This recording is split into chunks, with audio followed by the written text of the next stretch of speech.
আমার দেশে আমি আছি দায়িত্বে, আর বিনা কারণে অবৈধভাবে একটা লাশ পড়ে গেল, আমি কিছুই করতে পারলাম না। বারান্দার দিকে তাকিয়ে দেখলেন একটা লাশ, শিশু বাচ্চা 12টা টুকরা করে কে যেন রেখে গেছে। চিন্তায় পড়ে গেলেন, ডাক দিয়ে বলে, আমার দেশে কোরআনের বিচার চলছে, আর আমার ঘরের বারান্দায় একটা মাসুম বাচ্চাকে 12 টুকরা করে কে রেখেছে, এর বিচার না হওয়া পর্যন্ত আমার নিস্তার নেই। তদন্ত কমিটি গঠন করলেন, 3 দিনের ভেতরে রিপোর্ট দেবে। মানুষ পায় না, রিপোর্ট দেবে কি? হযরত ওমরের চিন্তায় খাওয়া দাওয়া বন্ধ হয়ে গেছে। কি হয়ে গেল? আমার দেশে একটা অবৈধভাবে মানুষ মারা গেল, তাও একটা নিষ্পাপ মানুষ, আমি কিছুই করতে পারলাম না এতক্ষণ পর্যন্ত। পৃথিবীতে মুসলমান 57টা দেশ, এখন প্রতিটি রাষ্ট্রের যারা দায়িত্বে আছে, আমাদের দেশে যেমন 1634 জন মানুষ আছে। এদের যদি অনুভূতি, এদের যদি আকল হযরতে ওমরের মতো এভাবে কাজ করতো যে আমার দেশে আমি আছি দায়িত্বে, আর বিনা কারণে অবৈধভাবে একটা লাশ পড়ে গেল, আমি কিছুই করতে পারলাম না, কিয়ামতের আগে এই দেশে অবৈধ কোনো লাশ কোনো জায়গায় পড়ে থাকতো না। ওনার মাথা নষ্ট হয়ে গেছে। কি হয়ে গেল? কিছু পর্যন্ত এখনো আমার কাছে রিপোর্টই আসে না। হঠাৎ করে এক মুরব্বীকে সঙ্গে নিয়ে যুবতী একটা মেয়ে এসেছে, ডাক দিয়ে বলে, খলিফাতুল মুসলিমিন, যে লাশটা আপনার বারান্দায় ছিল ওটা আমার নিজের বাচ্চা, আমি ওরে টুকরা টুকরা করেছি। হযরত ওমর ডাক দিয়ে বলেন, মেয়ে কি বলো, বুঝে শুনে বলো, পরবর্তীতে কি হবে তুমি জানো? মানুষ হত্যা করার যে বিচার কোরআনে আছে সূরা বাকারায়। হ্যাঁ, আমি নিজেও কোরআনের হাফেজা, আমি নিজে জানি যে এর বিচার কি হবে। আপনার যা আছে কোরআনে আপনি শুরু করেন না, আমি এমনিতে শুরু করতে পারি না। হযরত ওমর তারপরেও তিনি সব শুনলেন গোড়া থেকে শেষ পর্যন্ত, দেখলেন মেয়েটার কোনো দোষ এখানে নেই, যেহেতু মানুষও নিজের ইচ্ছা করে হত্যা করেছে, এই কারণে তার শাস্তি দেওয়া হবে। আগেরটা আমি বলছি পরে। রায় ঘোষণা হয়ে গেছে সূরা বাকারার 177-78 নম্বর আয়াত অনুযায়ী, কুতিবা আলাইকুমুল কিসাসু ফিল কাতলা, এই আয়াত অনুযায়ী তিনি রায় দিলেন। হঠাৎ করে 3 জন যুবক এসে বলে, খলিফা বিচারের রায়টা একটু থামান, ও দোষ ওই মেয়েটার না, ও দোষ আমাদের। বাবাকে নিয়ে জঙ্গলের পাশে বসবাস করতে মেয়েটা, আমরা 3 জন শিকারে গিয়ে যৌবনের তাড়নায় পড়ে মেয়েটাকে দেখে বাবাকে বেঁধে রেখে আচরণ করি, শেষ পর্যন্ত আমাদের কারণে মেয়েটা গর্ভবতী হয়েছে। যদি বিচার করা লাগে তাহলে আমাদের করেন। হযরত ওমর 4 জনকে সামনে নিয়ে ধমক দিলেন, কি এই 3 দিন কোথায় ছিলে? আমার এত বড় টেনশনের ভেতরে রাখলে কারণ কি? আমি চিন্তায় আমার খাওয়া দাওয়া ঘুম বন্ধ হয়ে গেছে। 3 দিন ভেতরে আসলে না, এখন হঠাৎ করে সব একটা একটা করে বের হচ্ছে। যুবকেরা বলছে, খলিফাতুল মুসলিমিন, আমরা যে সময় অন্যায় করেছিলাম ওই সময় আসতে চেয়েছিলাম, মনে মনে ভাবছিলাম যদি এ ধরা না পড়ি তাহলে তার অসুবিধা নেই, কিন্তু কোরআনে কারীম আমাদেরকে বাঁচতে দিল না।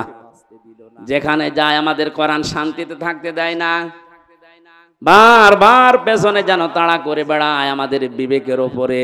যেটা করেছো যদি এই গুনার বিচার দুনিয়ায় না হয়, কিয়ামতে আল্লাহ এই পাপের বিচার ডবল করে করবে। দিনাজপুরবাসী একটা কথা মনে রাখবেন, ইসলামের 500 শরীয়তের যে বিধান আছে, এটা যদি কারো দ্বারা লঙ্ঘন হয়ে যায়, যদি ওই বিচার দুনিয়াতে কোরআন অনুযায়ী আপনি না পান, না করতে পারেন, কিয়ামতের দিন কিন্তু ওই বিচার আল্লাহ ডবল করে করবে। কথা বুঝতেছেন? আমরা আর পারলাম না, কোরআন আমাকে তাড়া দিয়ে এই জায়গায় এনেছে, আপনি বিচার আমাদের করেন, মেয়েটাকে ছেড়ে দেন। হযরত ওমর বললেন, না, মেয়েটাকে আমি ছেড়ে দিতে পারতাম, কিন্তু যা বলেছে শেষে এসে সজ্ঞানে স্বইচ্ছায় নিজের বাচ্চাকে নিজে টুকরা টুকরা করিস, এই কারণে। মেয়েটা এবার বলে, খলিফা আপনি তো এতক্ষণ শুনেছেন আমাদের দোষ না, আমার কোনো দোষ আসলে ছিল না, আমি তো নিরীহভাবে বসবাস করছিলাম।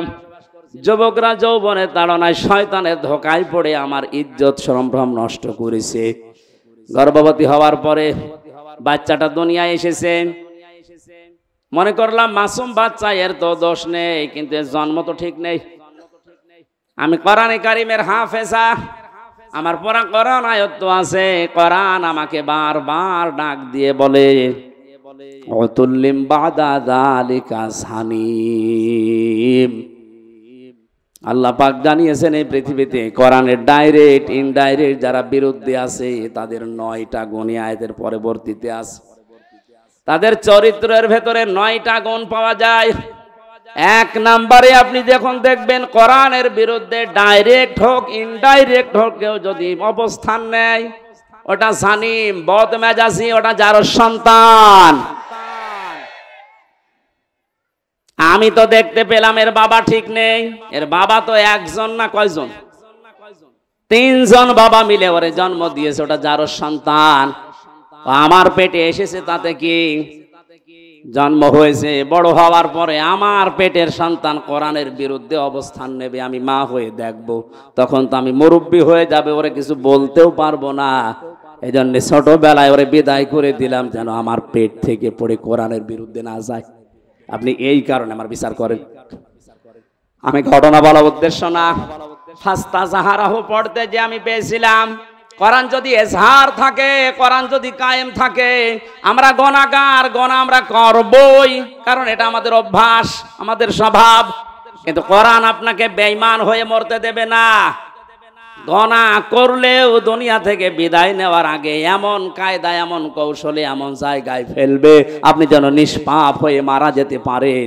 মরণের পরে এই পাপের শাস্তি যেন আর পাওয়া না লাগে। এজন্য কোরআনে কারিম যদি আমরা ইজহার করার চেষ্টা করি, হালালকে হালাল আমরা মানতে পারবো, হারামকে হারাম জানার পরে আমরা মানতে পারবো।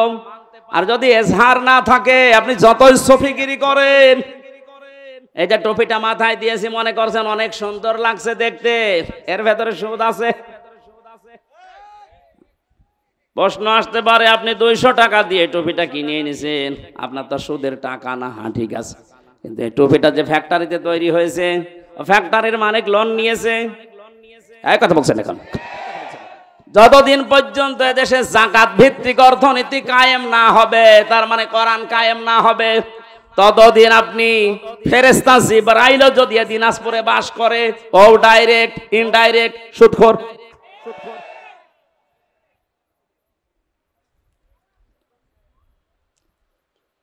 কোরআন যে পড়ে, কোরআনকে দাঁড় করানোর জন্য চেষ্টা চালাবে, আর হালালকে হালাল জানার পরে মেনে নেবে, হারামকে হারাম জানার পরে মেনে নেবে। আল্লাহর নবী বলেন আদখালাহুল্লাহুল জান্নাহ, আল্লাহ তাকে জান্নাতে দিয়েই দিয়েছে, না দেবে না। না আপনি আলেম, এখানে বসে আছেন আলেমেরা। আদখালাহুল্লাহুল জান্নাহ, আল্লাহ তাকে জান্নাতে দিয়েছে না দেবে? দিয়েছে। আদখালা ইদখুল, এটা মাজির সিগা, অতীতের শব্দ। নবীজি কেন দিয়েছেন? তার মানে সত্যি যদি কেউ কোরআন ওই 4টা শর্ত মেনে পড়তে পারে, আর কোরআনকে জার করার জন্য, দাঁড় করানো, প্রতিষ্ঠা করার জন্য সারা জীবন চেষ্টা চালায়, হালালকে হালাল জেনে হারাম হারাম মনে করে যদি ছেড়ে দিতে পারে, ও যেন বিশ্বাস করে নেয় আল্লাহ তাকে জান্নাতে দিয়ে দিয়েছে। বাড়ি যাওয়ার পরে খেয়ে দিয়ে সুবহানাল্লাহ বলবেন। কি বললাম আপনি টের পাচ্ছেন? শুধু এতটুকু নবীজি শেষ করেননি, আশাফাহু ফি আশারাতিন মিন আহলি বাইতিহি কুল্লুহুম ক্বাদ ওয়াজাবাত লাহুন নার। তার ব্যাপারে এমন 10 জনের পক্ষে সুপারিশ গ্রহণ করার ক্ষমতা আল্লাহ তাকে দেবেন, তার পরিবারস্থ লোকদের ভেতর থেকে যাদের উপরে জাহান্নাম ওয়াজিব হয়ে গিয়েছিল।